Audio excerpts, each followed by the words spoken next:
ভারতের ডিজিটাল দুনিয়ায় কিন্তু একটা বিশাল পরিবর্তন আসতে চলেছে।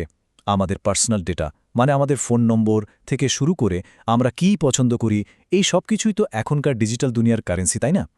তো এই কারেন্সি ব্যবহারের নিয়মগুলোই এখন নতুন করে লেখা হচ্ছে। চলুন আজ আমরা এই ব্যাপারটা একটু গভীরে গিয়ে বোঝার চেষ্টা করি।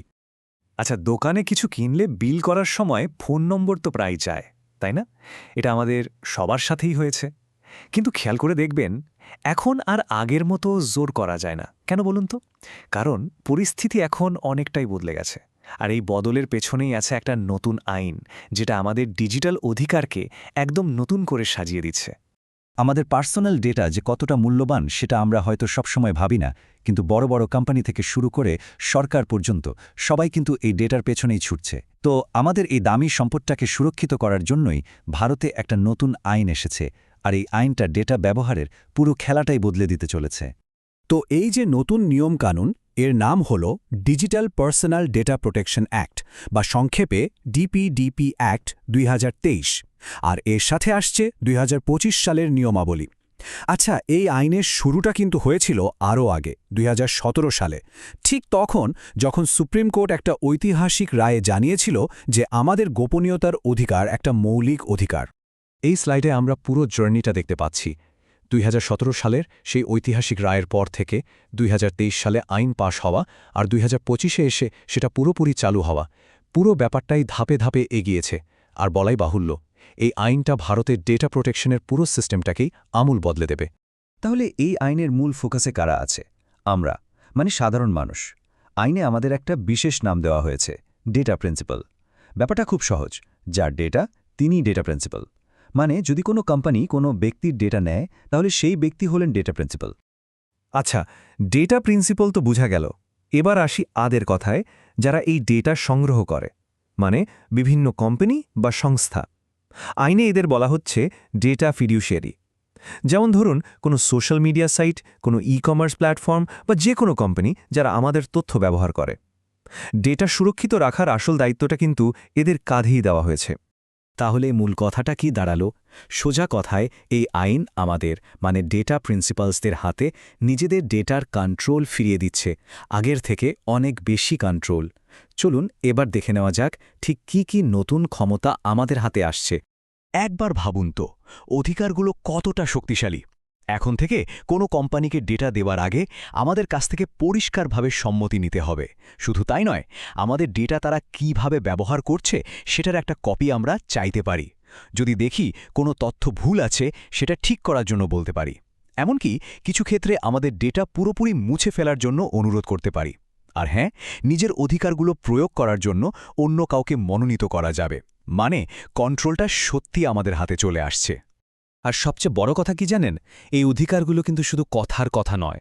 যদি কোনো ব্যক্তি তার ডেটা অ্যাক্সেস করতে বা ঠিক করতে বা মুছে ফেলতে চায়, তাহলে কোম্পানি বা ডেটা ফিডিউশিয়ারিকে ৯০ দিনের মধ্যে সেই কাজটা করে দিতে হবে। মানে একটা টাইমলাইন বেঁধে দেওয়া হয়েছে। এর ফলে সংস্থাগুলো অনেক বেশি দায়িত্বশীল হতে বাধ্য হবে।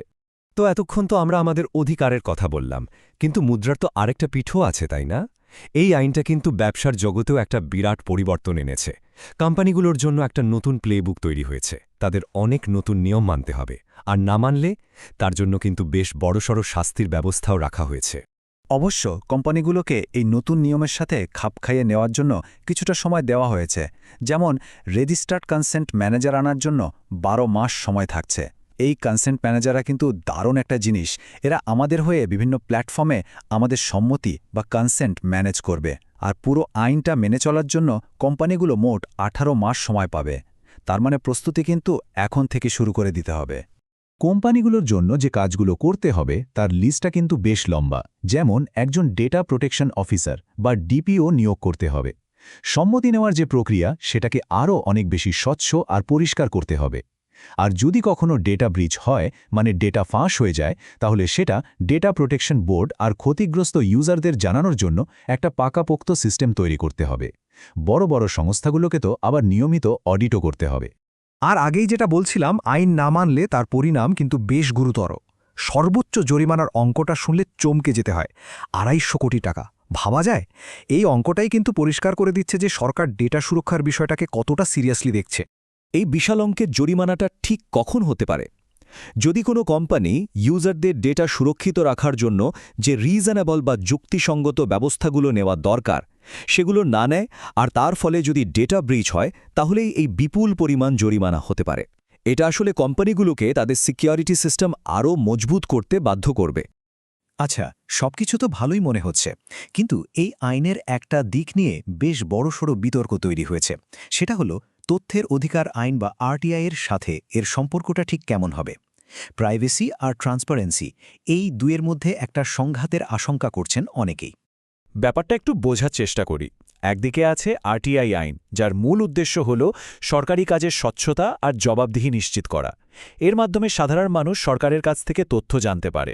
আর অন্যদিকে আছে নতুন ডিপিডিপি আইন, যার লক্ষ্য হল ব্যক্তির ব্যক্তিগত তথ্যের গোপনীয়তা রক্ষা করা। তো এই দুটো গুরুত্বপূর্ণ অধিকারের মধ্যে ব্যালেন্স করাটাই এখন সবচেয়ে বড় চ্যালেঞ্জ। বিতর্কটা তৈরি হয়েছে মূলত আরটিআই আইনের একটা ধারা নিয়ে। ডিপিডিপি আইন সেই ধারাটিতে এমন একটা পরিবর্তন এনেছে যার ফলে বলা হচ্ছে কোনো ব্যক্তিগত তথ্য শেয়ার করা হবে না। অনেকেই আশঙ্কা করছেন যে এই পরিবর্তনের সুযোগ নিয়ে সরকারি কর্মকর্তাদের এমন অনেক তথ্য হয়তো আর প্রকাশ করা হবে না, যেগুলো জনস্বার্থে জানাটা খুব জরুরি। তবে এখানে একটা কিন্তু আছে। আরটিআই আইনে একটা পুরনো প্রভিশন কিন্তু এখনও রয়ে গেছে। সেখানে বলা আছে, যদি জনস্বার্থ বা পাবলিক ইন্টারেস্ট অনেক বেশি গুরুত্বপূর্ণ হয়, তাহলে ব্যক্তিগত গোপনীয়তার অধিকারকে ছাপিয়েও তথ্য প্রকাশ করা যেতে পারে। তার মানে দুর্নীতি বা ক্ষমতার অপব্যবহারের মতো বড়সড় বিষয়ে তথ্য পাওয়ার রাস্তাটা কিন্তু পুরোপুরি বন্ধ হয়ে যাচ্ছে না। তো সব মিলিয়ে এই নতুন আইনটা আমাদের সামনে একটা খুব জরুরি প্রশ্ন রেখে যাচ্ছে। ভারত যখন তার ডিজিটাল ভবিষ্যৎ তৈরি করছে, তখন একজন নাগরিকের গোপনীয়তার অধিকার আর জনগণের জানার অধিকার, এই দুটো মৌলিক জিনিসের মধ্যে সঠিক ভারসাম্যটা কিভাবে বজায় রাখা হবে, এর উত্তরটা হয়তো সময়ই আমাদের দেবে।